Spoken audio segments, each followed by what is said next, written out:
Hello, hi, good morning everyone. Welcome back to my channel.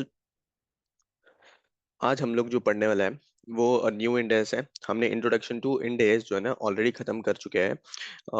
The playlist is available on my YouTube channel. अभी next जो है ना आज new इंडेस चालू करने वाला है। New Ind AS in the sense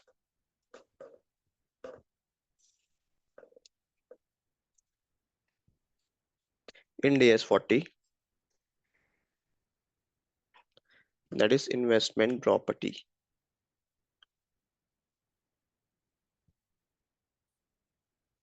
ठीक है, Ind AS 40 investment property. This can come to 4 to 8 marks। And ये जो चैप्टर है एग्जाम में रेगुलर नहीं है, इतना रेगुलर नहीं है, but it is an important chapter, important इंडेस।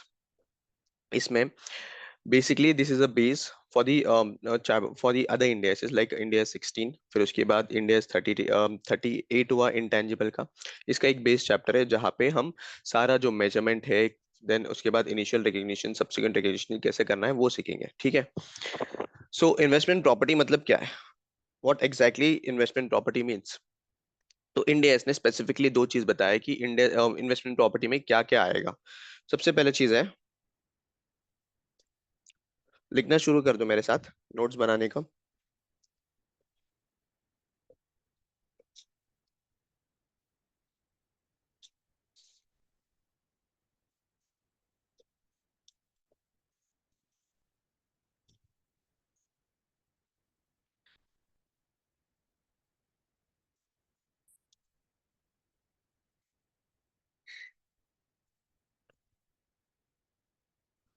Property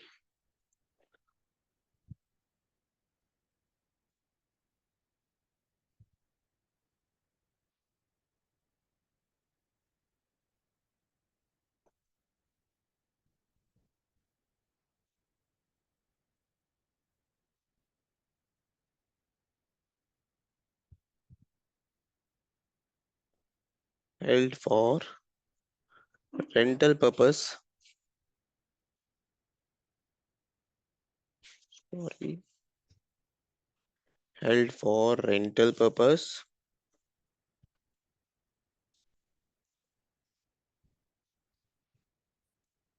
or long term appreciation।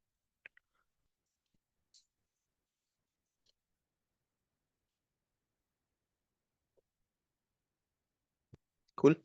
अब यहाँ पे क्या है ना, इंडियस 40 का एग्जैक्ट मीनिंग समझते हैं। लेट्स टेक एन एग्जांपल कि यहाँ पे पीपी लिमिटेड है। ठीक है, पीपी लिमिटेड अगर इन केस कोई लैंड लेता है और बिल्डिंग और बोथ, यानी सिर्फ लैंड भी चलेगा, सिर्फ बिल्डिंग भी, या बोथ लेके, यानी परचेज करके उसको हेल्ड करते हैं for the rental purpose. Rental in the sense उसमें किराए में चढ़ा देता है और होल्ड कर रहा है for the long term appreciation. Long term appreciation in the sense लेके साइड पे रख दिया 10 साल 15 साल और उसमें क्या है अप्रिसिएशन आते रहा। फॉर एग्जाम्पल लेट से कि एक एयरपोर्ट के बाजू में कोई लैंड ले लिया और उसको ऐसे छोड़ दिया 10 साल, तो फिर अप्रिसिएशन आएगा। तो फिर ये है लॉन्ग टर्म अप्रिसिएशन। जब लैंड या बिल्डिंग, लैंड हुआ एंड बिल्डिंग और बोथ, या तो सिर्फ लैंड ले सकता है या तो सिर्फ बिल्डिंग या तो बोथ, सारे चीजें सिर्फ रेंटल पर्पस या लॉन्ग टर्म अप्रिसिएशन ये दोनों चीजों के लिए लगा है। और भी है, और यहाँ पे या तो रेंटल के लिए हो सकता है या तो लॉन्ग टर्म अप्रिसिएशन के लिए हो सकता है। तो फिर उस केस में यहाँ पे जो है ना उस केस में ये इंड AS 40 एप्लीकेबल है। क्या एप्लीकेबल है? End AS। क्लियर है भूमि? हेलो।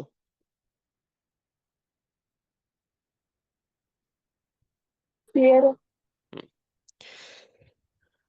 अब यहाँ पे डाउट आ सकता है, क्या है, लैंड है एंड बिल्डिंग है और बोथ, यानी क्या दोनों भी हो सकता है, लैंड और बिल्डिंग दोनों भी हो सकता है, या सिर्फ लैंड या बिल्डिंग। किसके लिए होना चाहिए? रेंटल पर्पस के लिए और लॉन्ग टर्म अप्रिसिएशन। अब डाउट क्या हो सकता है यहाँ पे कि लॉन्ग टर्म अप्रिसिएशन बोल रहे हैं, अगर इनकेस हमने लैंड लिया एंड बिल्डिंग लिया, लैंड लिया या बिल्डिंग लिया या दोनों भी हो, तो फिर इसमें क्या है कि ले लिया और 3 4 महीने में बेच दिया, समझ रहा है क्या बोल रहा हूँ? लैंड लिया एंड बिल्डिंग लिया। लैंड और बिल्डिंग, ये मत लिखना। परचेज किया and sold out with in 3 months. तो ये तो क्या हुआ, शॉर्ट टर्म। किसके लिए लिया था? शॉर्ट टर्म के लिए लिया था। अब यहाँ पे क्वेश्चन क्या है कि ये स्पेसिफिक इंडेक्स, जो इंडेक्स 40 है, वो इसके ऊपर अप्लीकेबल होगा या नहीं। ऑब्वियसली यहाँ पे क्या बोल रहा है, for the long term appreciation होना चाहिए। अगर शॉर्ट टर्म के लिए कोई भी प्रॉपर्टी, अगर ऐसा शॉर्ट टर्म के लिए हमने परचेज किया और सेल आउट कर दिया with in a short duration of time, तो फिर इसके ऊपर लगेगा इंडेस टू। इंडेस टू क्या है? इन्वेंट्रीज। क्लियर है? तो सबसे पहले क्या देखा, इंडेस 40 में क्या क्या कवर होगा? लैंड कवर होगा, प्रॉपर्टी कवर होगा, एंड नेक्स्ट लैंड कवर होगा एंड बिल्डिंग कवर होगा, या फिर दोनों भी हो सकता है। किसके लिए होना चाहिए? रेंटल पर्पस के लिए होना चाहिए और लॉन्ग टर्म कैपिटल अप्रिसिएशन के लिए होना चाहिए। अगर इनके शॉर्ट टर्म कैपिटल अप्रिसिएशन के लिए होगा, तो फिर इस पर्टिकुलर इंडेस इंडेस 40 जो है ना, वो इसके ऊपर अप्लीकेबल नहीं होगा। उसके ऊपर कौन सा इंडेस अब लगेगा? इंडेस टू। ठीक है? Clear? Yes.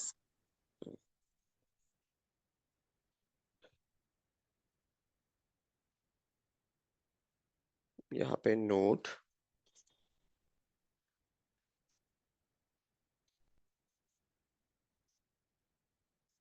Out of scope of Ind AS 40। सबसे पहला चीज,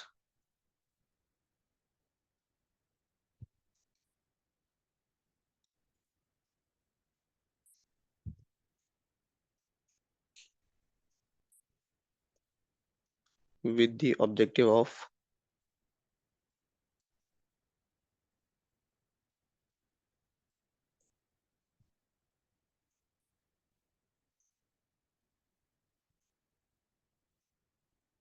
appreciation will be covered under Ind AS 2, which is inventory। यानी शॉर्ट टर्म अप्रिसिएशन के लिए है, तो फिर वो इन्वेंट्री में जाएगा। और एक क्वेश्चन और एक डाउट आ सकता है। क्या? यहाँ पे जो रेंटल पर्पस बोला है, यहाँ पे जो रेंटल बोला है, हम्म, हम्म,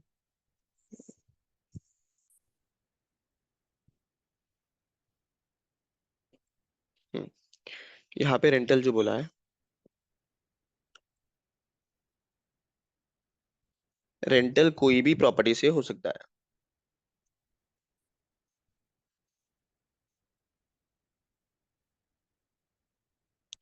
any property in the sense क्या? रेसिडेंशियल प्रॉपर्टी, या तो फिर वो कमर्शियल हो सकता है।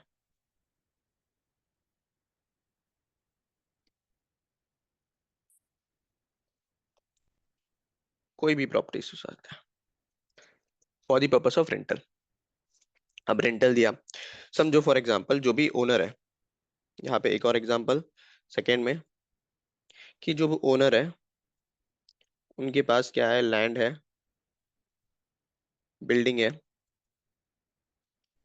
एंड बिल्डिंग जो है ना वो यूज कर रहा है for the own business. Own business in the sense, उनका कोई प्रोडक्शन हाउस होगा, या फिर उन्होंने क्या किया, कोई खुद का ऑफिस लगा लिया उसमें। तो commercial purpose in the sense कि खुद का बिजनेस यूज कर रहा है, खुद के बिजनेस के लिए यूज कर रहा है, रेंटल के लिए नहीं दिया। तो फिर using for its own business, तो इस केस में इंडिया 40 लगेगा। देखो ना, ऑब्जेक्टिव जो है ना वो बहुत क्लियर है। इंडिया 40 में लैंड और बिल्डिंग होना चाहिए, रेंटल पर्पस के लिए होना चाहिए, और long term application, long term appreciation के लिए होना चाहिए। ठीक है? तो ये दो चीज होना चाहिए। यहाँ पे जो ओनर है उनके पास तो बिल्डिंग है, which is an investment, which is a property, that is land या बिल्डिंग। बट यहाँ पे पर्पस क्या है यूज करने का? बिजनेस के लिए यूज कर रहे हैं। जब बिजनेस के लिए यूज कर रहे हैं, तो फिर यहाँ पे जो है ना, यहाँ पे इंड एस 40 लगेगा, सॉरी इंड एस 16 लगेगा, दैट इज पीपीई। क्या लगेगा? End S 16। End S 16 PPE, property plant and equipment. अगर इनकेस अपने खुद के बिजनेस के लिए यूज कर रहे हैं, रेंटल के लिए नहीं दिया है, सिर्फ अपने खुद के बिजनेस के लिए यूज कर रहे हैं, तो फिर उस केस में लगेगा पीपीई। ठीक है, समझा? हाँ। चलो एक और एग्जांपल लेते हैं, ये सारे क्लैरिफिकेशन है। लैंड एंड बिल्डिंग, समझो फॉर एग्जांपल गोदरेज लिमिटेड, पता है? गोदरेज बिल्डर्स,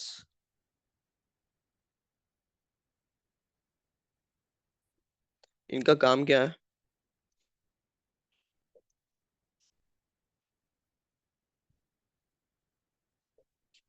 गोदरेज बिल्डर्स का काम क्या है? एक बल्क में क्या करेंगे, पूरा प्रॉपर्टीज बनाएंगे, दैट इज बिल्डिंग बनाएंगे कोई भी एक लैंड के ऊपर। और वो जो प्रॉपर्टी, जो जो भी फ्लैट्स है या फिर कोई भी कंस्ट्रक्शन है, वो क्या करेंगे, वो बेच देंगे, राइट? अरे यार क्या हो गया पेन को। बिल्डर्स का काम क्या है? बिल्डिंग बनाएंगे, फिर उसके बाद वो जो भी फ्लैट्स बनाएंगे या कंस्ट्रक्शन है उनका, वो क्या करेंगे, विद इन द टाइम वो बेच देंगे।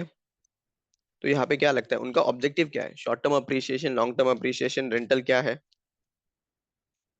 Main objective? यहाँ पे समझो ये बिल्डिंग है, इसमें इन एक पर्टिकुलर फ्लैट्स होंगे, और इनका ऑब्जेक्टिव जो है,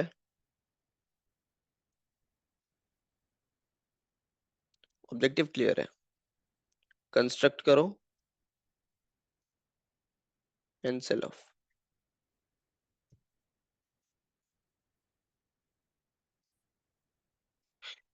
सिंपल, समझा क्या बोला केस स्टडी? कि गोदरेज बिल्डर्स है, उन लोग क्या करेंगे, कंस्ट्रक्ट करेंगे फ्लैट्स वगैरह जो भी है, और वो फ्लैट्स को क्या करेंगे, सेल ऑफ कर देंगे। तो इस केस में क्वेश्चन क्या है कि ये जो है ना, लॉन्ग टर्म अप्रिसिएशन के लिए रख रहे हैं क्या, या फिर रेंटल के लिए रख रहे हैं क्या? यानी यूज जो है उनका प्रॉपर, उनका मेन ऑब्जेक्टिव क्या है, रेंटल है या लॉन्ग टर्म ऑब्जेक्टिव है या शॉर्ट टर्म ऑब्जेक्टिव है? यहाँ पे सिंपल है कि शॉर्ट टर्म है, एंड वो यूज कर रहे हैं फॉर द बिजनेस पर्पस, उनका मेन बिजनेस ये है। तो इस केस में यहाँ पे जो भी इंडेक्स लगेगा,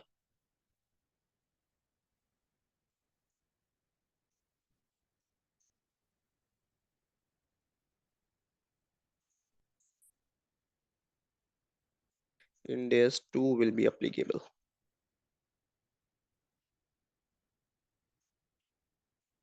समझा क्या बोल रहा हूँ? सबसे पहले क्या था, फर्स्ट थिंग, कोई भी property plant and equipment purchase किया, सॉरी सॉरी, जो भी इन्वेस्टमेंट प्रॉपर्टीज परचेस किया, लैंड एंड बिल्डिंग। और लैंड एंड बिल्डिंग जो है हमने क्या किया, शॉर्ट टर्म पर्पस के लिए, यानी परचेस किया 3-4 महीने में बेच दिया।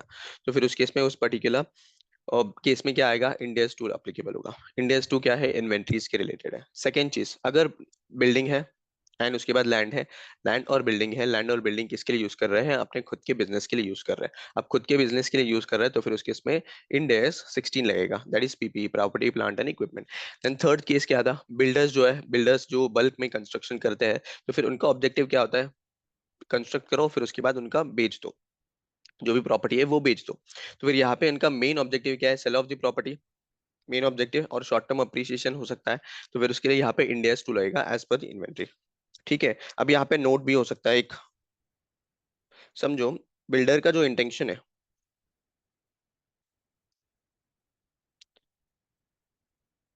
बिल्डर का इंटेंशन है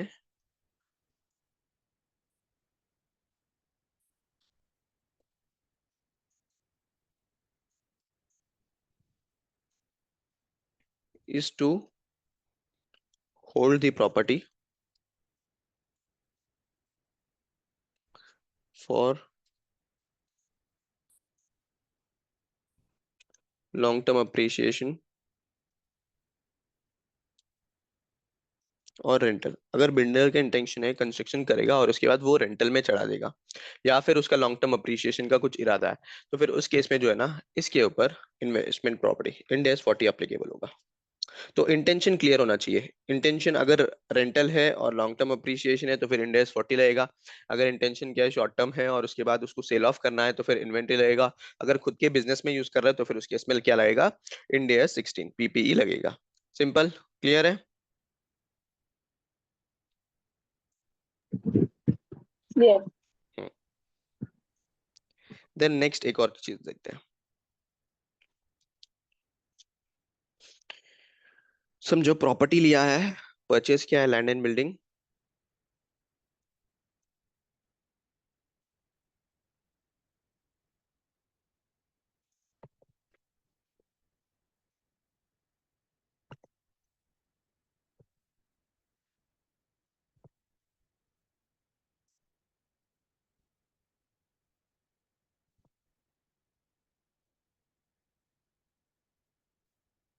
बिजनेस,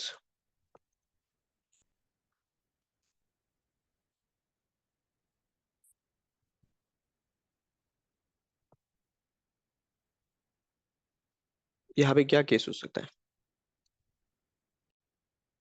एग्जाम्पल लेंगे पीपी लिमिटेड। पीपी लिमिटेड के पास एक लैंड था और बिल्डिंग, ठीक है।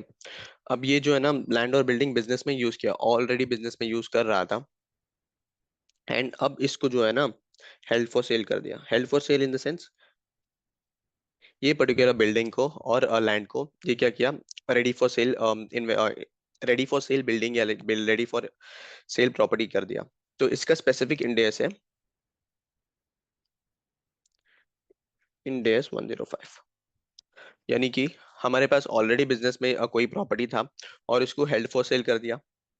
इस क्राइटेरिया, स्पेसिफिक क्राइटेरिया, अगर इनकेस हमें कोई भी इन्वेस्टमेंट प्रॉपर्टी है, कोई भी प्रॉपर्टी है, लैंड है, बिल्डिंग है, अगर उसको सेल करना है तो हमें स्पेसिफिकली क्लासिफाई करना पड़ेगा उस पर्टिकुलर प्रॉपर्टी को as a held for sale. तो उसका क्राइटेरिया है इंडिया 105 में। तो अगर ऐसा कोई प्रॉपर्टी है हमारे पास जो लैंड एंड बिल्डिंग है और उसको हेल्ड फॉर सेल क्राइटेरिया में क्लासिफाई किया है तो फिर उस केस में उसके ऊपर इंडिया 105 लगेगा। समझ रहा है? Yes, no? Yes. The next चीज, कोई भी लैंड एंड बिल्डिंग है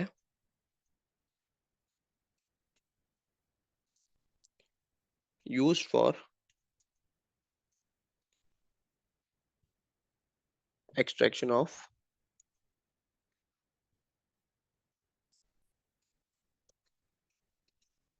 अगर इनकेस कोई लैंड एंड बिल्डिंग है जो हम यूज कर रहे हैं for the purpose of oil and extraction of oil and minerals, तो फिर इस केस में इसका स्पेसिफिक इंडेक्स है index 106।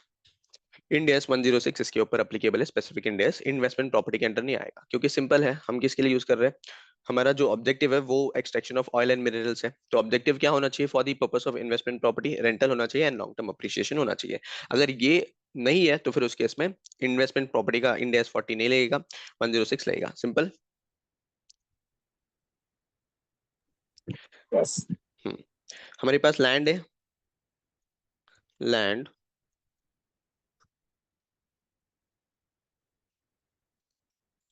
which is used for agriculture purpose।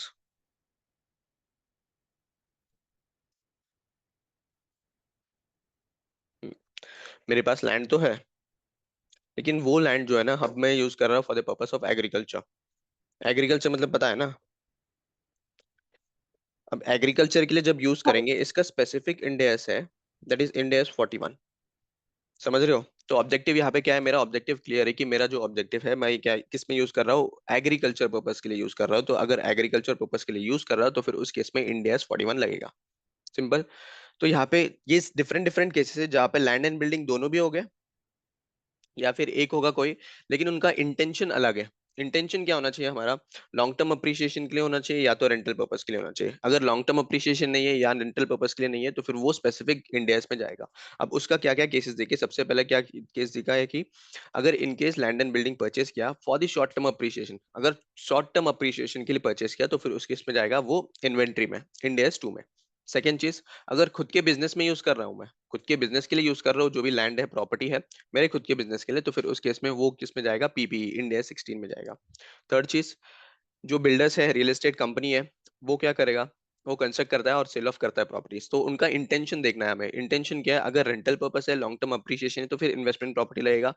नहीं, क्या करेंगे, वो सेल ऑफ कर देंगे with in the short time construction होने के बाद, तो फिर इस केस में क्या लगेगा, इंड एस 2 लगेगा। इंड एस 2 क्यों?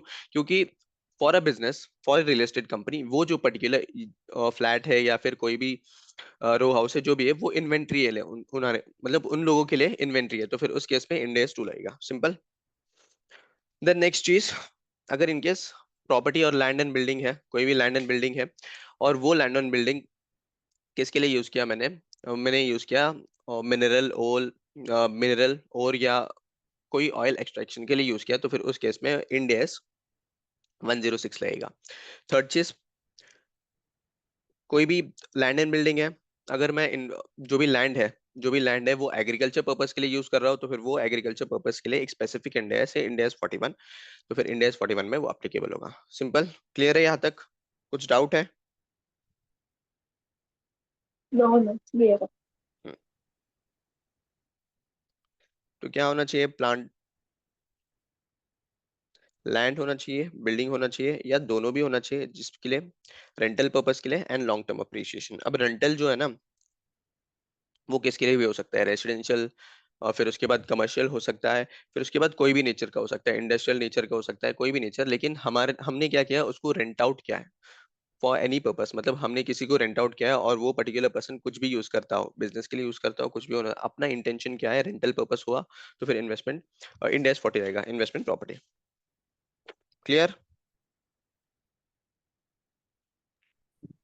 Clear. और कोई ज्वाइन किया क्या? Mhm. ओके, ये तो समझ गया कि इन्वेस्टमेंट प्रॉपर्टी क्या क्या कवर करता है। सेकेंड चीज क्या देखा हमने, कि कौन से लैंड एंड बिल्डिंग है या प्रॉपर्टी है जो हमें out of the scope of India 40 है।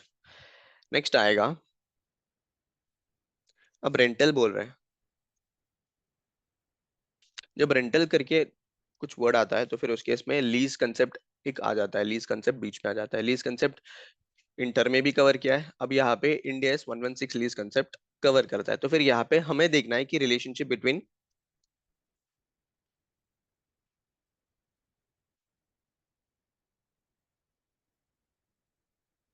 India 40 and India 116। इंडिया 40 क्या है, ये इन्वेस्टमेंट प्रॉपर्टी है, एंड इंड एस 116 है, वो क्या है, लीज के रिलेटेड है। अब ये इंपॉर्टेंट है, क्यों? जब हम इन्वेस्टमेंट प्रॉपर्टी बोल रहे हैं, हम तो जो भी पर्टिकुलर प्रॉपर्टी है उसको इन्वेस्टमेंट प्रॉपर्टी में क्लासिफाई तो कर देंगे।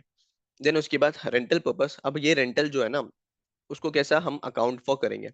तो रेंटल, जब रेंटल सीन में आ जाता है, तो फिर उस केस में इंड एस 116 अप्लाई होगा। अब यहाँ पे देखा था लीजेस में क्या क्या कवर होता है, कौन से, what are the type of लीजेस?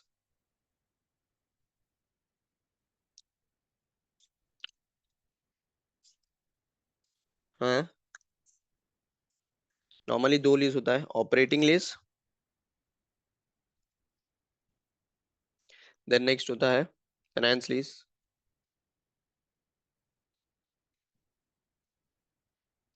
Operating lease and finance lease. अब ये बताओ, ऑपरेटिंग लीज और फाइनेंस लीज क्या है? बेसिक नॉलेज जो इंटर में पढ़ा था।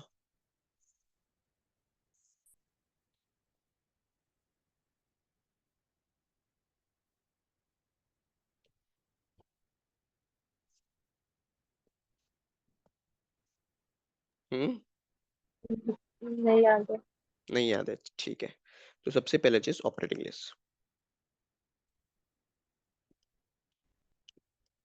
ऑपरेटिंग लीज सिंपल, मैंने किसी को रेंट पे कुछ दे दिया, यानी कुछ भी प्रॉपर्टी है मेरा, फॉर एग्जांपल लेट से फ्लैट है मेरा, वो मैंने रेंट पे दे दिया, और जो पर्सन है, जो भी मेरा लेसी है, उसने क्या किया, मंथ ऑन मंथ रेंट दे रहा है, मतलब रेंट ऑन मंथ मुझे रेंट पे कर रहा है। समझ रहे हो क्या बोल रहा हूँ? पीपी लिमिटेड है, ये मेरे पास ये है घर, और ये घर फॉर एग्जांपल ए लिमिटेड को लेट आउट कर दिया। ठीक है, लेट आउट कर दिया। अब ए लिमिटेड जो है ना, मंथ ऑन मंथ रेंट दे रहा है, और इस केस में ये जो प्रॉपर्टी है इसको हम डी रिकग्नाइज नहीं करते हैं। सिंपल सिंपल यहाँ पे ट्रांजेक्शन क्या होता है, मैंने रेंट आउट किया कुछ और सामने वाला बंदा मुझे रेंट पे कर रहा है, इसको बोलते हैं ऑपरेटिंग लीज, सिंपल। अब यहाँ पे दो पार्टी है,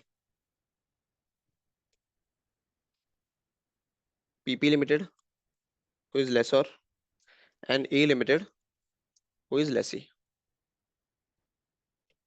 ठीक है, दो पार्टी है, एक लेसर है एक लेसी है। हमें दोनों के बुक्स में क्या करना पड़ेगा, अकाउंटिंग चेक करना पड़ेगा कि हम दोनों की बुक्स में क्या अकाउंटिंग करेंगे। तो सबसे पहले लेसर के बुक्स में देखेंगे,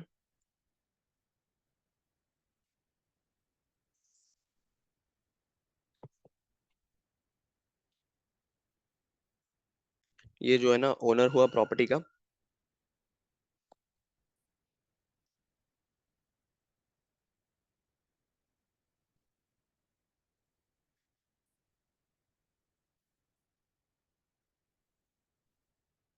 हम्म, अब यहाँ पे जो भी पर्सन है पीपी लिमिटेड है, ये जो पीपी लिमिटेड है इनका जो प्रॉपर्टी है उन्होंने क्या किया, रेंट आउट कर दिया किसी को, थर्ड पार्टी को, कोई भी थर्ड पार्टी को, रेंट टेनेंट को रेंट आउट कर दिया। यहाँ पे प्रॉपर्टी क्या हो रहा है, प्रॉपर्टी डी रिकग्नाइज नहीं हो रहा है, प्रॉपर्टी ओनरशिप मेंटेन हो रहा है, पीपी लिमिटेड के पास ओनरशिप जो है वो मेंटेन हो रहा है।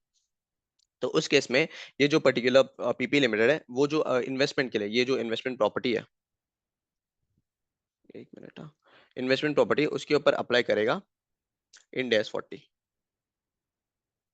समझ रहा है क्या बोल रहा हूँ, इसके लिए कौन सा यूज करेगा, इंड एस 40। देखो फिर से बताता हूँ। First thing operating lease, operating lease यानी क्या, लेसर जो है वो क्या कर दिया, उसका प्रॉपर्टी लेट आउट कर दिया लेसी को, और lessee month on month rental पे करेगा, सिंपल। अब यहाँ पे जो ओनरशिप ऑफ दिस प्रॉपर्टी है, ओनरशिप वो मेंटेन कहाँ पे होगा, पीपी के पास, पीपी के पास ओनरशिप रिटेन होगा। बस यहाँ पे जो है ना ए लिमिटेड उस पर्टिकुलर प्रॉपर्टी को यूज करेगा और उसके बदले में रेंट देगा। तो यहाँ पे लेसर को जब पूछेंगे कि क्या करेगा, मतलब अकाउंटिंग क्या होगा, तो फिर इन्वेस्टमेंट प्रॉपर्टी के ऊपर वो इंडिया 40 लगाएगा। एंड सेकेंड चीज, जो भी रेंटल आएगा, जो भी रेंटल आएगा उसके ऊपर कौन सा अकाउंटिंग, कौन सा इंडेक्स लगेगा, रेंटल जो है वो इंडेक्स 116 के हिसाब से करेगा। रेंटल का जो अकाउंटिंग है वो इंडेक्स 116 के हिसाब से करेगा। क्लियर है,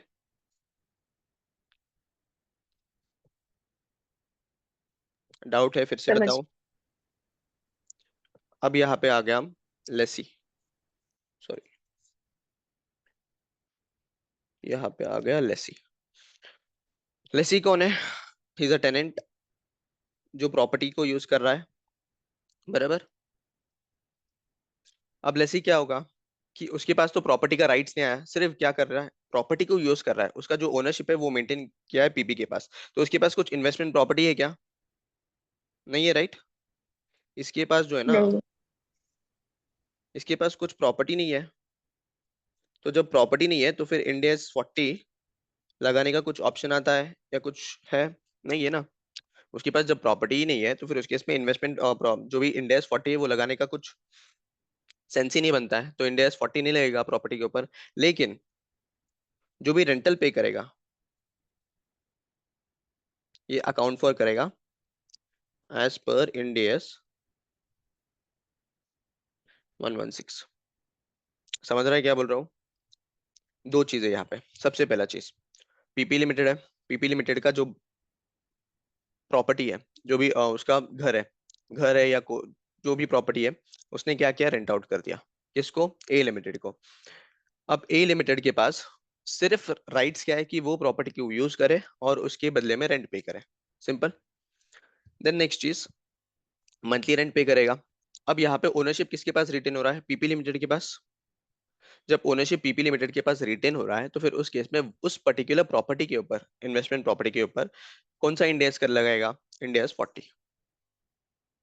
नेक्स्ट चीज, जो भी रेंटल मिलेगा लेसी से जो भी रेंटल मिलेगा वो इंड एस 116 के हिसाब से अकाउंटिंग करेगा। अकाउंटिंग जो है इसका इंड एस 116 का, वो अपन इंड एस 116 में डिटेल में देखेंगे। यहाँ पे सिर्फ इतना देखना है कि जो भी रेंटल आ रहा है वो किसके हिसाब से अकाउंटिंग होगा। देन आएगा lessee. Lessee is a tenant. Lessee के पास कोई प्रॉपर्टी नहीं है, वो सिर्फ उस प्रॉपर्टी को यूज कर रहा है फॉर द पर्पस ऑफ उसका जो भी रहना, टेनेंट के लिए एज अ टेनेंट यूज कर रहा है। उसके पास कुछ प्रॉपर्टी नहीं है, ओनरशिप नहीं है, इन द सेंस ओनरशिप नहीं है। तो फिर उस केस में क्या करेगा, इंडेस 40 लगाने का कुछ ऑप्शन ही नहीं है। जब प्रॉपर्टी नहीं है तो फिर इंडेस कहाँ से लगाएगा। जो भी रेंट पे करेगा वो पे करेगा, जो भी रेंट पे करेगा वो जो अकाउंटिंग है एज पर 116 के हिसाब से करेगा। सिंपल, समझा। यस।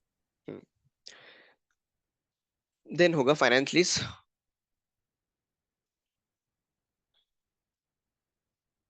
फाइनेंस लीज कुछ याद है?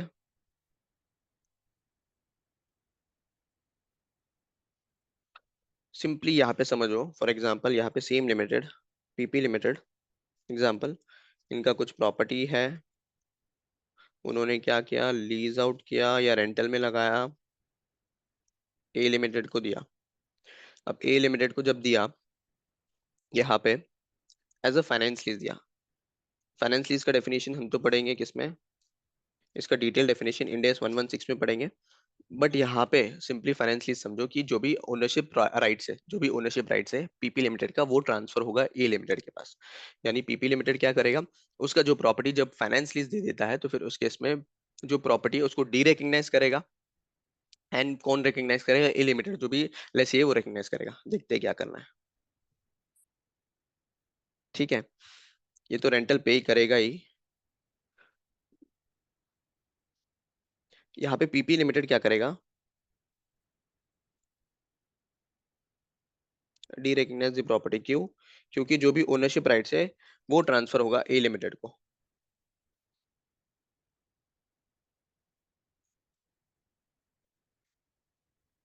समझ रहा है क्या बोल रहा हूँ, कि फाइनेंस लिमिटेड में क्या होता है, सिंपल पीपी लिमिटेड है।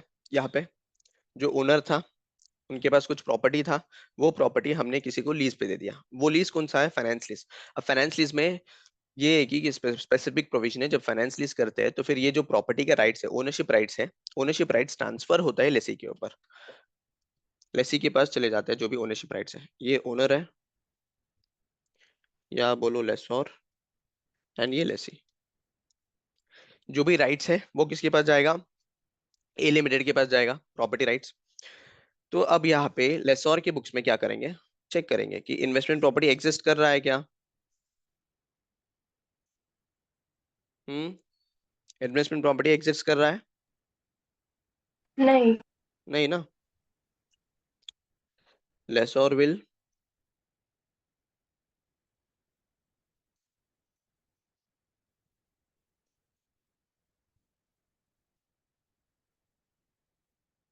D recognize the property in finance lease.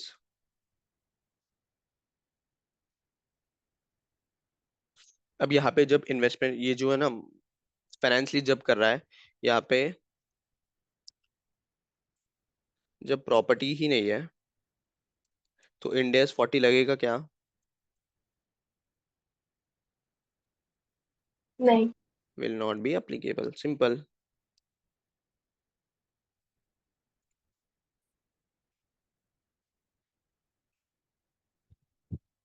Then इसका एक एंट्री देख लेते हैं। जब जो पीपी लिमिटेड है वो जब लीज कर देगा फाइनेंस लीज में, तो सिंपली वो डी रिकग्नाइज करेगा। क्या रहेगा इसका entry, lessee account debit to investment property या लैंड एंड बिल्डिंग।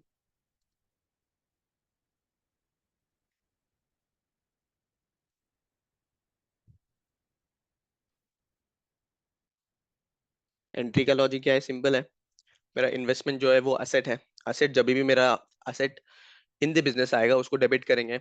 अगर आउट ऑफ द बिजनेस जा रहा है या आउट ऑफ द बुक्स जा रहा है तो फिर उसको क्रेडिट करेंगे। तो उसके लिए आईपी को क्रेडिट किया। नेक्स्ट चीज, लेसी को हम दे दे रहे हैं तो फिर उसके लिए लेसी के अकाउंट को डेबिट कर रहे हैं। सिंपल है, बेसिक नॉलेज 11th का जो भी है ना एंट्री वो है। सिंपल, फर्स्ट थिंग ये। अब लीज रेंटल कैसा लगेगा, रेंटल्स जो भी है, जो भी रेंटल्स रिसीव करेगा कौन? पीपी लिमिटेड, ये एज पर इंड एस 116 के हिसाब से अकाउंट फॉर करेगा। ठीक है, तो सबसे पहले पीपी लिमिटेड जो लेसर है उसके अकाउंट में क्या करेंगे? इन्वेस्टमेंट प्रॉपर्टी के केस में लीज दे दिया, which is a finance lease. इस केस में क्या होता है? ओनरशिप राइट जो है वो किसके पास जाएगा? लेसी के पास जाएगा। तो इस जो पर्टिकुलर पीपी लिमिटेड है यहाँ पे लेसर लेसर जो है वो क्या करेगा? प्रॉपर्टी को डी रिकग्नाइज करेगा। प्रॉपर्टी को डी रिकग्नाइज कर दे यानी अपने पास अब अभी प्रॉपर्टी एग्जिस्ट करता है क्या? नहीं।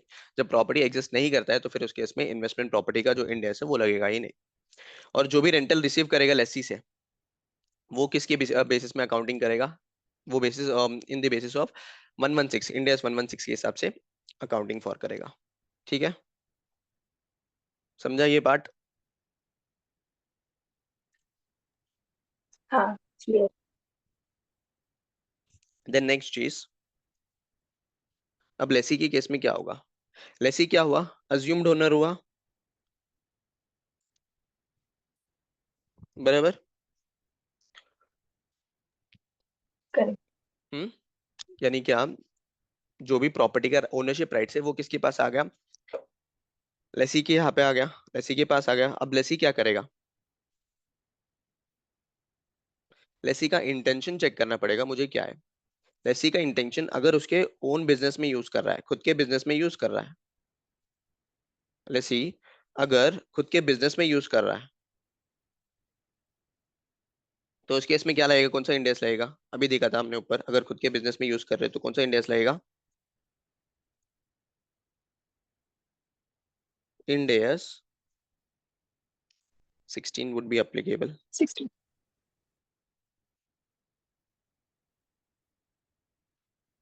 नेक्स्ट चीज, अगर सबलीज कर दिया, सबलीज पता है ना कि सबलीज में क्या होता है? अभी समझो पीपी लिमिटेड ने किसको? ए लिमिटेड को लीज किया है यहाँ पे। पीपी लिमिटेड ने ए लिमिटेड को क्या किया? लीज किया यहाँ पे।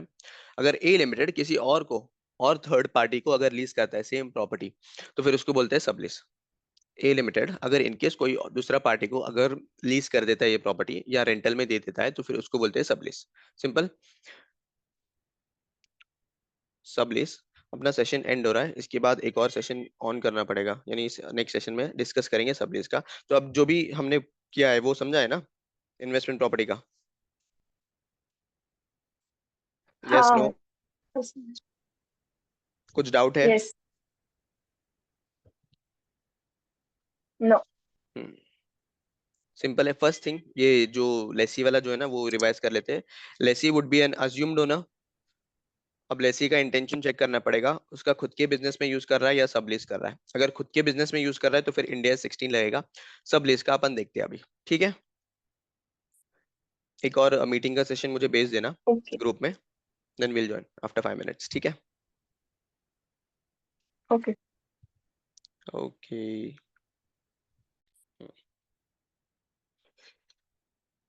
चलो अब लेसी का देखते हैं। लेसी जो है वो तो अब क्या हुआ? अज्यूम्ड ओनर हुआ।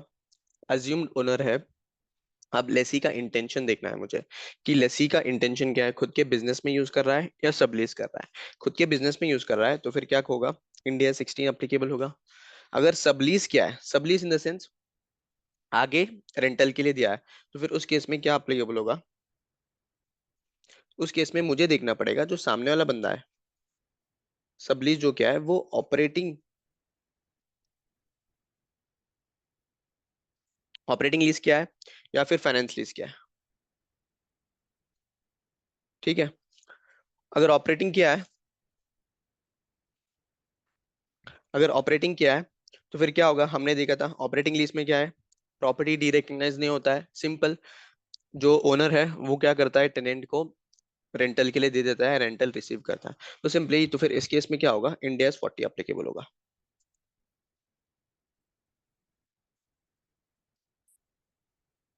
अगर फाइनेंस लीज दिया है तो फिर आगे वह जो भी पार्टी है, यानी जो ए लिमिटेड है यहाँ पे,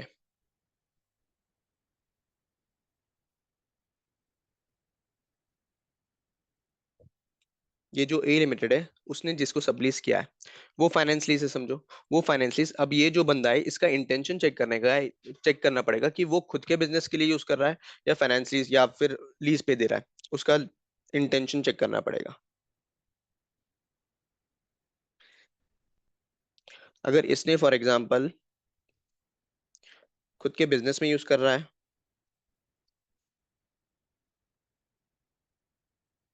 तो फिर उस केस में क्या होगा, 16 लगेगा, इंडियस 116। अगर फाइनेंस लीज पे दे दिया है, लीज किया है यहाँ पे समझो, ओन बिजनेस के लिए यूज कर रहा है तो इंडियस 16 लगेगा। एंड अगर वापस से लीज कर दिया है, सब लीज कर दिया है, तो फिर उस केस में उस सामने वाले बंदे का जो है ना इंटेंशन चेक करना पड़ेगा। ठीक है,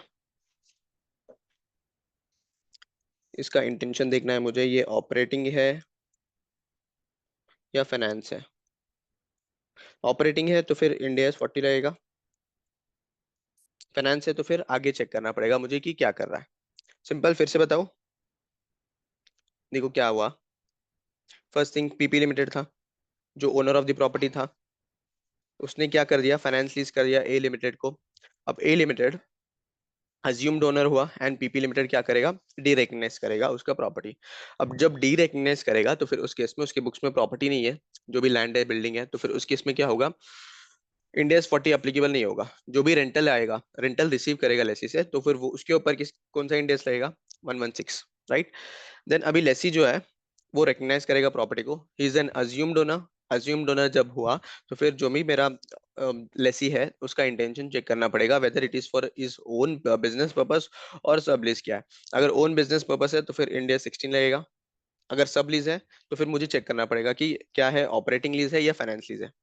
ऑपरेटिंग लीज है तो फिर सिंपल है, इंडिया 40 लगेगा। अगर फाइनेंस लीज है तो फिर फाइनेंस लीज का फर्दर इंटेंशन चेक करना पड़ेगा, जिसको भी सबलेट किया है कि उसका इंटेंशन क्या है, वो ऑपरेटिंग लीज में, सॉरी फाइनेंस लीज है, वो खुद के बिजनेस के लिए यूज कर रहा है या फिर लीज कर दिया है, फर्दर लीज कर दिया। अगर खुद के बिजनेस में यूज कर रहा है 16 लगेगा। अगर सब लीज क्या है, आगे सब लीज क्या है, तो फिर देखना पड़ेगा कि ऑपरेटिंग है तो इंडियस 40 लगेगा। अगर फाइनेंस लीज है तो फिर आगे उनका इंटेंशन चेक करना पड़ेगा। तो फाइनेंस लीज में सिर्फ मुझे सामने वाले का इंटेंशन चेक करना है कि उसका खुद का बिजनेस है या फिर उसने क्या किया, लीज आउट किया है या फिर ऑपरेटिंग लीज है, फाइनेंस लीज है, वो देखना पड़ेगा। सिंपल, समझा? फिर से बताओ। समझ।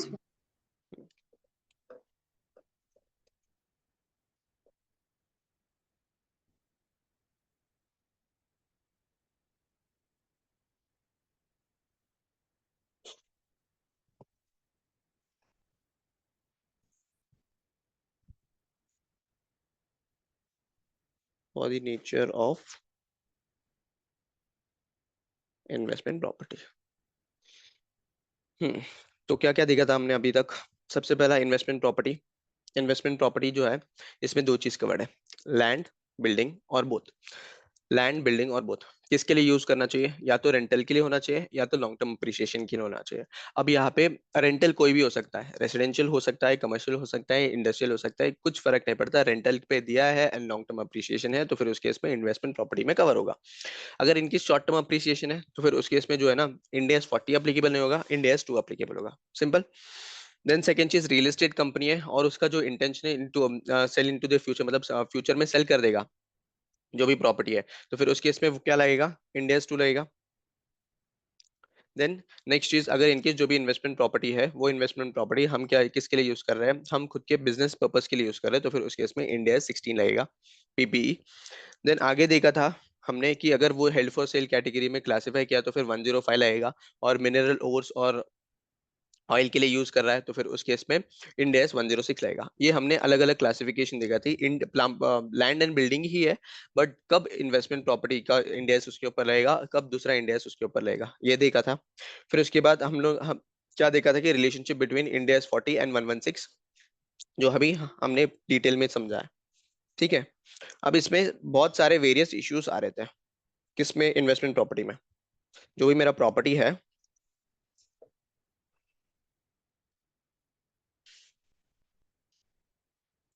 वेरियस इश्यूज थे मेरा इन्वेस्टमेंट प्रॉपर्टी के, वो क्या थे। सबसे पहला मैंने मिक्स्ड प्रॉपर्टी है, mixed property in the sense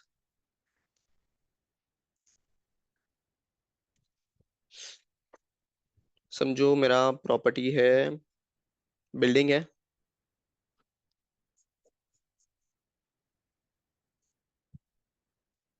ये 2 फ्लोर का बिल्डिंग है, ओके। ये फ्लोर 1 है एंड फ्लोर 2 है। Floor 1 and floor 2। अब फ्लोर 1 जो है मैंने क्या किया, बिजनेस के लिए यूज कर रहा हूँ, and floor 2 is for rental, rental में चढ़ा दिया। समझ रहे हैं क्या बोल रहा हूँ? मिक्स्ड प्रॉपर्टी है, मेरे पास एक बिल्डिंग है, वो बिल्डिंग में 2 फ्लोर है। एक फ्लोर जो है मेरा खुद के बिजनेस के लिए यूज कर रहा हूँ, सेकंड फ्लोर जो है ना वो रेंटल है। जब खुद के लिए बिजनेस के लिए यूज करता है तो फिर कौन सा इंडेक्स रहेगा? इंडेक्स 16 पीपीई वाला। एंड रेंटल है तो फिर इसके उसमें इंडेक्स 40। लेकिन अब स्पेसिफिकली ये बताया नहीं कि जब बिल्डिंग है, मिक्स्ड प्रॉपर्टी है, अगर इनकेस वो सेपरेबल है, यानी फ्लोर 2 और फ्लोर 1 ये दोनों सेपरेबल है, यानी कोई भी एक फ्लोर मैं फाइनेंस लीज में कर सकता हूँ, या सेल ऑफ कर सकता हूँ, या बेच दे सकता हूँ विदाउट एनी, क्या बोलते, दोनों को मिला के, यानी दोनों को सेपरेटली बेच सकता हूँ। तो फिर उस केस में क्या होगा? सेपरेबल है तो फिर जो भी बिजनेस के लिए यूज कर रहा हूँ उसके ऊपर इंडेक्स 16 रहेगा, एंड जो भी रेंटल है उसके ऊपर इंडेक्स 40 रहेगा। समझा क्या बोला हूँ? मेरे पास प्रॉपर्टी है, वो एक मिक्स प्रॉपर्टी है, एक ही बिल्डिंग है, फ्लोर 1 है, फ्लोर 2 है, 2 फ्लोर है। एक फ्लोर बिजनेस के लिए यूज कर रहा हूँ, एक फ्लोर रेंटल के लिए यूज कर रहा हूँ। जो फ्लोर बिजनेस के लिए यूज कर रहा हूँ उसके ऊपर इंडिया 16 लगना चाहिए, और जो फ्लोर रेंटल के लिए यूज कर रहा हूँ वो इंडिया 40 लगना चाहिए। लेकिन यहाँ पे इशू क्या है? इशू ये है कि whether the property is separable. Separable in the sense, एक कोई भी फ्लोर मैं फाइनेंस लीज में दे सकता हूँ, या उसको बेच दे सकता हूँ, या सेपरेट रजिस्ट्रेशन कर सकता हूँ उसका। तो फिर उस केस में सेपरेबल है तो फिर जो पर्पस के लिए यूज कर रहे हैं वो जो पर्पस के लिए यूज कर रहे हैं उसका इंडेक्स लगा देंगे। अगर इनकेस सेपरेबल नहीं है, इनकेस सेपरेबल नहीं है, तो इसमें क्या है, केस 1 होगा,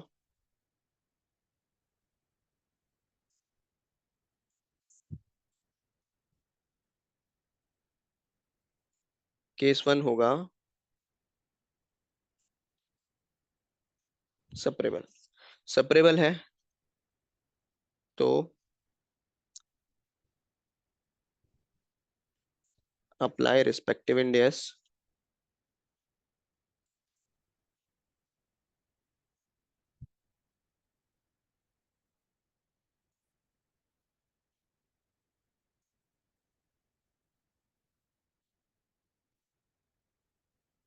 nature.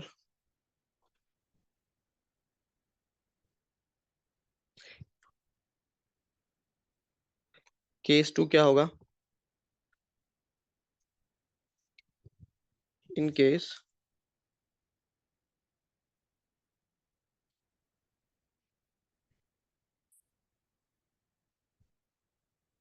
In case property is not separable. अब यहाँ पे 2 केस आएंगे। Not separable in the sense, या तो मैं इंडिविजुअली जो फ्लोर है वो उसको सेपरेट रजिस्ट्रेशन नहीं करवा सकता हूँ, या सेपरेटली सेल ऑफ नहीं कर सकता हूँ, या फिर सेपरेटली फाइनेंस लीज में नहीं दे सकता हूँ। तो फिर उस केस में क्या है, ये नॉन सेपरेबल प्रॉपर्टी है। अब नॉन सेपरेबल प्रॉपर्टी की केस में क्या होगा, हमें देखना पड़ेगा कि जो भी पोर्शन है, जो भी पोर्शन है, हम कितना पोर्शन किसके लिए यूज कर रहे हैं, यानी इन द सेंस कि सिग्निफिकेंट पोर्शन जो है ना वो अगर बिजनेस के लिए यूज कर रहे हैं, या सिग्निफिकेंट पोर्शन जो है ना वो इन्वेस्टमेंट प्रॉपर्टी के लिए यूज कर रहा है, यानी रेंटल पर्पस के लिए यूज कर रहा है। तो फिर सिग्निफिकेंट पोर्शन का चेक करना पड़ेगा मुझे, क्राइटेरिया।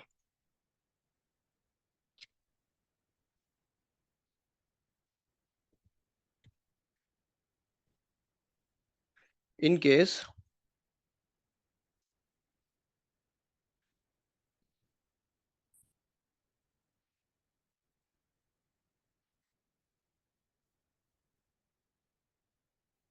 सिग्निफिकेंट पोर्शन जो है ना, अब सिग्निफिकेंट का स्पेसिफिक मीनिंग कुछ नहीं दिया है, कुछ कमेंट्रीज है।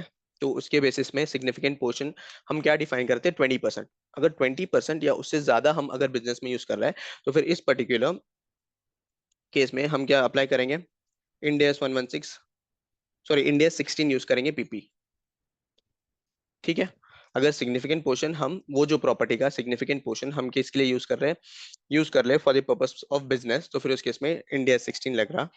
इन केस इनसिग्निफिकेंट पोर्शन, यानी लेस देन 20% हम यूज कर रहे हैं for the purpose of business,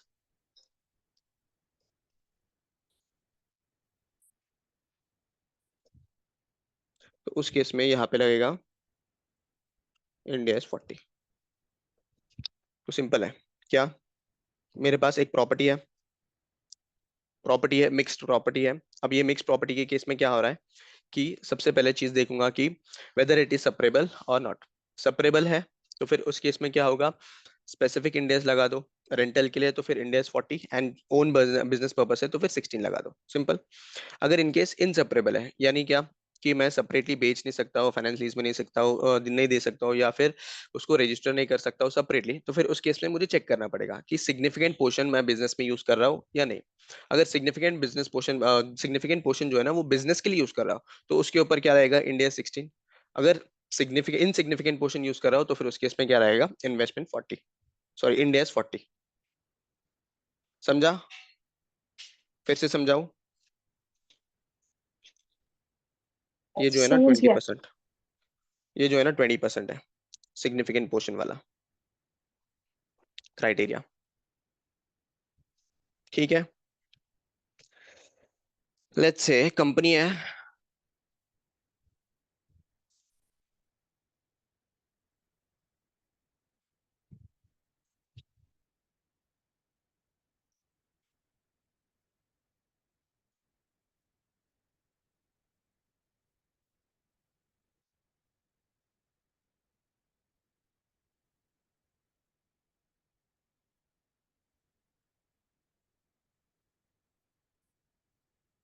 यहाँ पे एक एग्जांपल लेते हैं।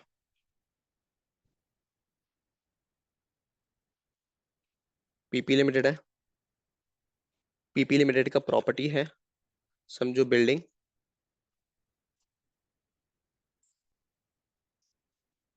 एंड बिल्डिंग ये जो है ना इनके एम्प्लॉयज को लेट आउट किया है। ये देखते हो ना कि रेलवेज में क्वार्टर्स देते हैं अपने एम्प्लॉयज को, तो फिर यहाँ पे जो कंपनी है उसका कुछ प्रॉपर्टी है, वो प्रॉपर्टीज जो है ना वो एम्प्लॉयज को दे दिया है। तो अब इनडायरेक्टली अगर देखो तो ये किसके लिए यूज कर रहा है, for the purpose of business,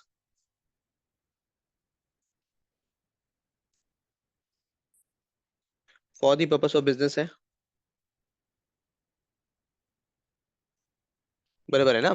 कि देखो खुद के एम्प्लॉयज है और प्रॉपर्टी है, वो प्रॉपर्टी एम्प्लॉयज को रहने के लिए दे रहा है, तो फिर उस केस में इनडायरेक्टली अगर देखें हम, वेदर रेंट जो भी एम्प्लॉयज जो है ना वो रेंट पे कर रहे हैं या नहीं पे कर रहे हैं, पे करने दो मत पे करने दो कुछ भी हो, लेकिन अगर जो कंपनी है उसके एम्प्लॉयज को कुछ घर दे रहा है रहने के लिए, जो जो प्रॉपर्टी किसके ओनरशिप में है? वो खुद के नाम पे है, दैट इज पीपी लिमिटेड के नाम पे बिल्डिंग है, और वो किसको दे रहा है, उसके खुद के एम्प्लॉयज को रहने दे रहा है, तो फिर इस केस में जो है ना ये बिजनेस पर्पज के लिए यूज कर रहा है, तो फिर उस केस में इंड एएस 16 लगेगा, पीपीई वाला।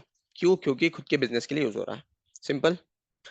फिर से बताओ, देखो बताता हूँ, पीपी लिमिटेड है, उसका बिल्डिंग है, उसने किसको दिया है, एम्प्लॉयज को रहने के लिए।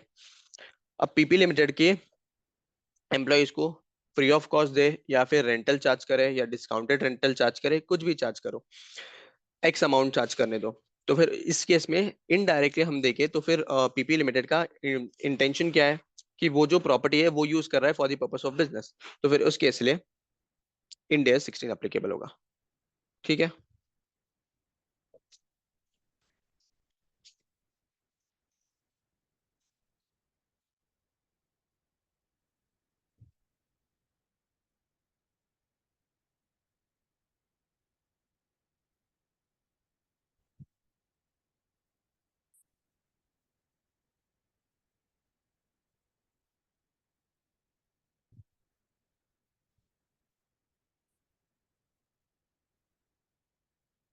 समझा। Yes.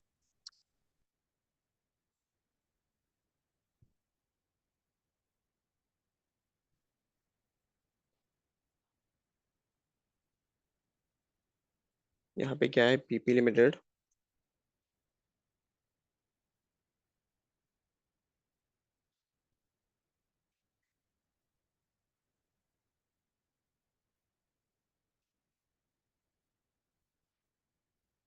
For its business purpose.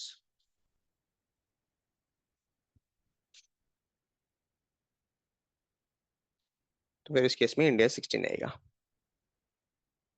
ठीक है, क्लियर है। yes, एक और केस देते हैं, समझो यहाँ पे सिमिलर केस जो है ना, PP limited building rent out किया है एम्प्लॉयज को, ठीक है, वो बिजनेस पर्पस के लिए यूज कर रहा है। अब एंसिलरी सर्विसेज भी दे रहा है, फॉर एग्जांपल सिक्योरिटी सर्विसेज दे रहा है, यानी एम्प्लॉयज को जो है ना सिक्योरिटी सर्विसेज दे रहा है, फिर उसके बाद मेंटेनेंस, बिल्डिंग का मेंटेनेंस दे रहा है। तो फिर यहाँ पे जब बिल्डिंग का मेंटेनेंस दे रहा है, सिक्योरिटी पर्पस दे रहा है, तो फिर इस केस में क्लासिफिकेशन में कुछ ये नहीं आएगा, कोई भी एंसिलरी सर्विसेज हो, अगर एम्प्लॉयज को दे रहा है for the purpose of business है, तो फिर उस केस में जो क्लासिफिकेशन है बिकॉज ऑफ एंसिलरी सर्विसेज कुछ चेंज नहीं होगा। समझ रहा है क्या बोल रहा हूँ? देखो एग्जांपल लेते हैं यहाँ पे।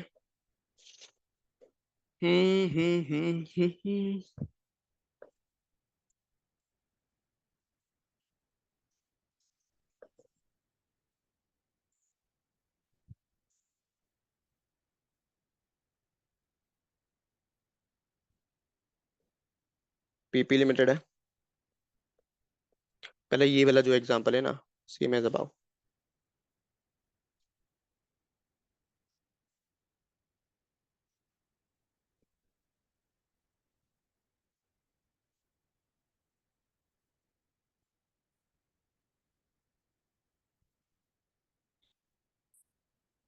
इस प्रोवाइडिंग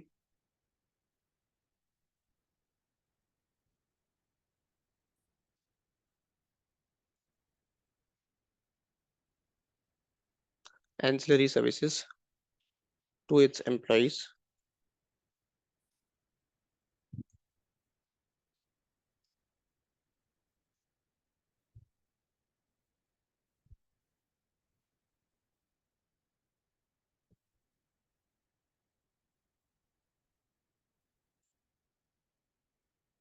नेक्स्ट एग्जांपल लेते हैं, लेट्स से पीपी लिमिटेड है,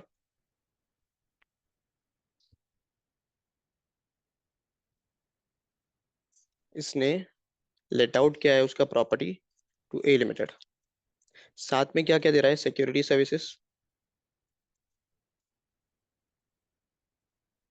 फिर उसके बाद बिल्डिंग का मेंटेनेंस हुआ,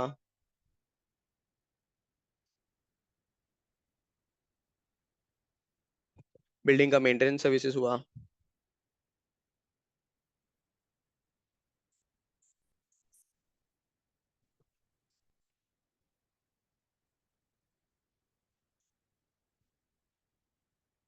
तो इन केस अब यहाँ पे जो है ना पीपी लिमिटेड ने ए लिमिटेड को लेट आउट किया प्रॉपर्टी, ठीक है।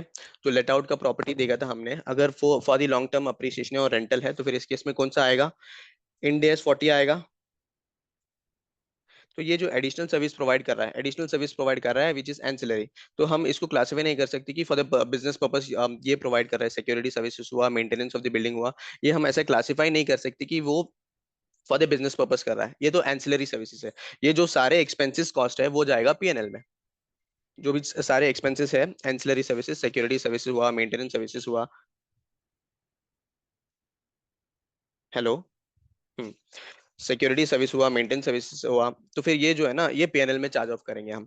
तो उस केस में इसके वजह से, एंसिलरी सर्विसेज की वजह से अपना क्लासिफिकेशन चेंज नहीं होगा। अगर इंडिया 16 है तो इंडिया 16 ही रहेगा, इंडिया 40 रहेगा तो इंडिया 40 ही रहेगा। ठीक है। yes,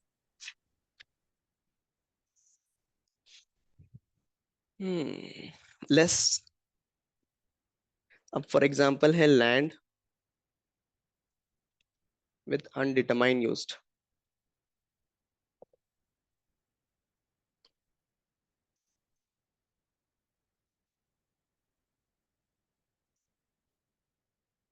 अब समझो मेरे पास कोई भी लैंड पड़ा है जिसका यूज अभी तक पता नहीं है मुझे, समझ रहे हो क्या बोल रहा हूँ?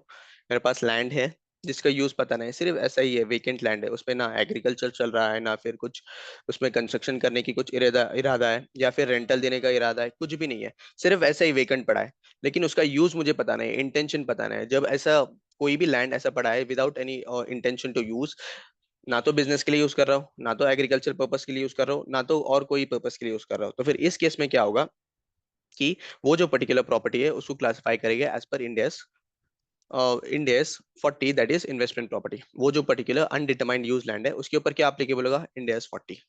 ठीक है।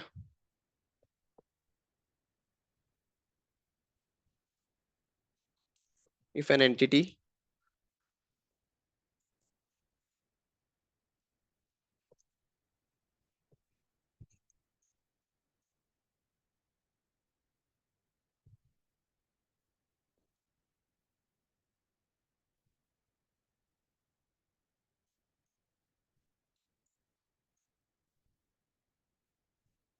which is acquired with undetermined use, then we will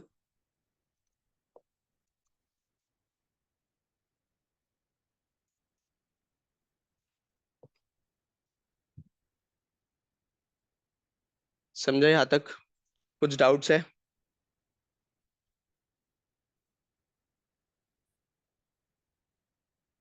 एक बार रिवीजन कर लेते हैं इतने पार्ट का, और आज के लिए इतना एक काफी करते हैं। सेकेंड, क्या हुआ? ये जो लास्ट पॉइंट है ना, हम्म। अनडिटरमिन्ड यूज वाला, तो हम्म। ये तब तक रहेगा ना जब तक लाइक अगर बाद उसका बाद में यूज डिटरमाइन हो गया, उसके हाँ, बाद तो तो फिर अकाउंट ही सही क्लासिफाई हो रहेगा। जाएगा अंटिल जो यूज है वो डिटरमाइंड नहीं है। फॉर एग्जांपल अभी तक मेरा जो है ना बिल्डिंग, सॉरी जो भी लैंड है, वो लैंड हमने क्या किया था, कुछ ऐसा स्पेसिफिक यूज के लिए यूज नहीं किया, यानी कंस्ट्रक्शन के लिए यूज नहीं किया, एग्रीकल्चर के लिए यूज नहीं किया, कुछ नहीं यूज किया। फिर उस केस में इंडेस 40 रहेगा। समझो आज अचानक मुझे लग रहा है कि वो एग्रीकल्चर पर्पज के लिए यूज करना है, तो फिर नेक्स्ट डे से जो है ना उसको क्लासिफाई करेंगे एग्रीकल्चर लैंड, और इंडिया 41 अप्लीकेबल होगा। समझो फॉर एग्जांपल मैं पार्किंग सर्विसेज, फ्री लैंड है तो फिर पार्किंग सर्विसेज के लिए यूज कर रहा हूँ, यानी पार्किंग को देता हूँ उसके ऊपर चार्ज करता हूँ। ये किसके लिए यूज कर रहा हूँ, बिजनेस के लिए यूज कर रहा हूँ, तो फिर इंडिया 16 के अप्लीकेबल होगा। समझा?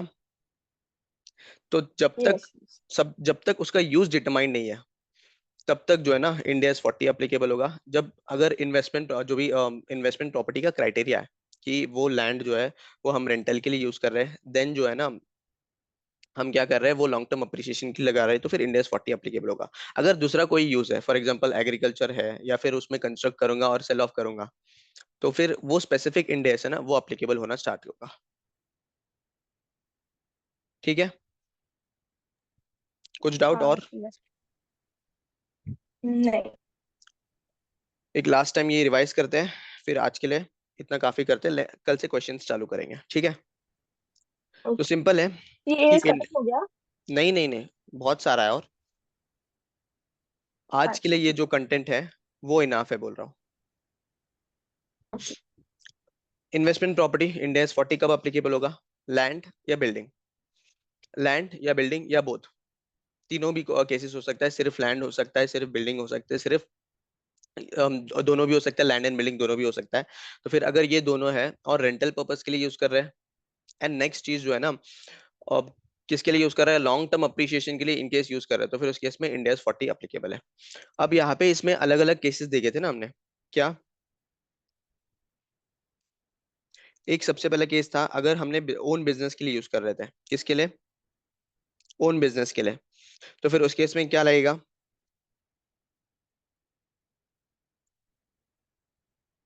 उस केस में क्या लगेगा, 16, बराबर, खुद के बिजनेस के लिए यस यूज कर इंडिया रहे हैं, 60। इंडिया 16 लगेगा। अगर इनकेस समझो मैंने क्या किया, शॉर्ट टर्म अप्रिसिएशन के लिए किया, यानी शॉर्ट टर्म अप्रिसिएशन के लिए परचेस किया और बेच दिया, तो फिर उस केस में क्या लगेगा, इंडिया 2 लगेगा, बराबर। Then in case real estate company है और हाँ। वो कंस्ट्रक्ट करेगा और सेल ऑफ कर देगा प्रॉपर्टी को, तो फिर उस केस में क्या रहेगा, वो बिजनेस पर्पस के लिए यूज कर रहा है, इनडायरेक्टली वो इन्वेंटरी है, तो फिर इंडेस 2 अप्लीकेबल होगा। अगर उसका इंटेंशन लॉन्ग टर्म अप्रिसिएशन के लिए और रेंटल रेंटल पर्पस के लिए, तो फिर उस केस में क्या लगेगा, इंडेस 40 लगेगा। तो यहाँ पे इंटेंशन देखना है कि क्या इंटेंशन है, जो भी बिल्डर है या रियल एस्टेट कंपनी है उसका इंटेंशन क्या है वो देखना है, ठीक है।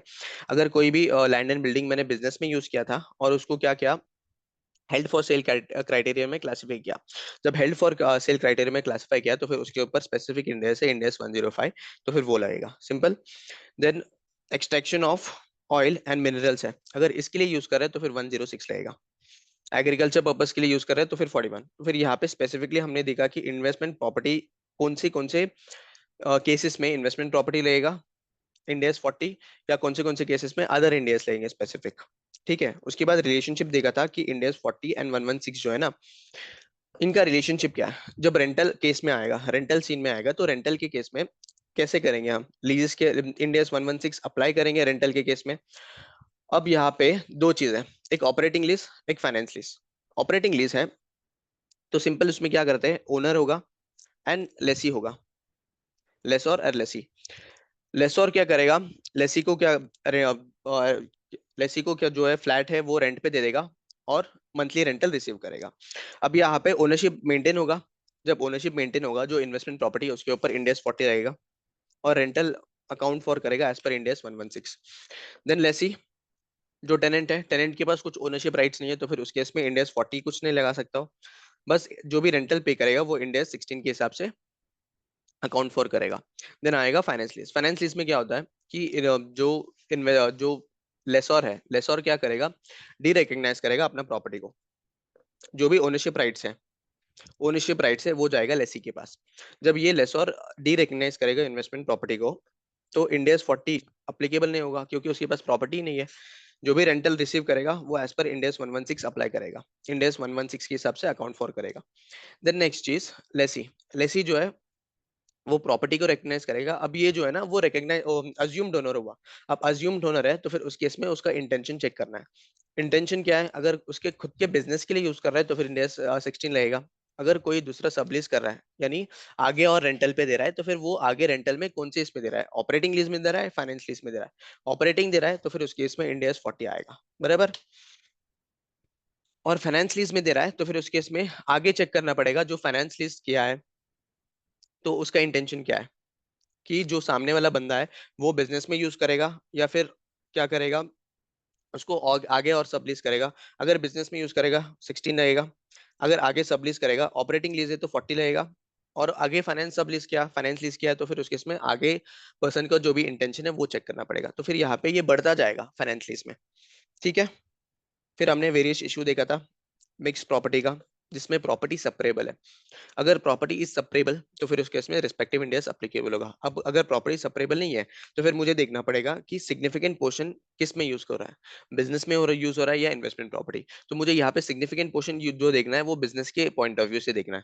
बिजनेस के पॉइंट ऑफ व्यू से अगर सिग्निफिकेंट पोर्शन यूज हो रहा है किस में, बिजनेस में, तो फिर उस केस में इंडिया 16 लगेगा, बराबर।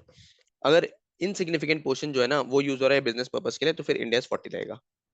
अगर कोई भी प्रॉपर्टी कंपनी है, वो कंपनी किसको लेट आउट कर रहा है, एम्प्लॉय को, तो इस केस में डिस्काउंटेड रेंट लेने दो, फुल रेंट लेने दो, या फिर और ज्यादा रेंट लेने दो। यहाँ पे indirect purpose of the business जो कंपनी है वो क्या है कि लेट आउट किया अपने एम्प्लॉयज को, वो in the business he use हो रहा है, उसका ओनर ऑक्यूपाइड प्रॉपर्टी है तो फिर इन डेज 16 अप्लीकेबल होगा। देन जो भी एंसिलरी सर्विसेज दे रहे हैं, जो भी लेसर है वो अगर किसी को एंसिलरी सर्विसेज दे रहा है for the property let out तो फिर उस केस में क्लासिफिकेशन कुछ नहीं बदलेगा, सेम क्लासिफिकेशन होगा। अगर इंडेस 16 किया तो इंडेस 16, इंडेस 40 किया तो इंडेस 40, ठीक है। अगर लैंड अनडिटरमाइंड यूज है कि हमें पता नहीं कि कौन सा यूज के लिए यूज कर रहा है, तो फिर उस केस में investment property that is Ind AS 40 applicable होगा, जब तक वो क्लासिफाई नहीं होता for the other purpose. For example agriculture purpose के लिए यूज किया तो एग्रीकल्चर पर्पस के लिए इंडेस 40 अप्लीकेबल होगा। समझा, इसमें कुछ डाउट्स हैं? No doubt. इनकेस कुछ डाउट्स है तो नेक्स्ट क्लास में देखेंगे, और एक बार गो थ्रू कर देना और नोट्स भी शेयर कर देता हूँ मैं। कूल। ओके। ओके।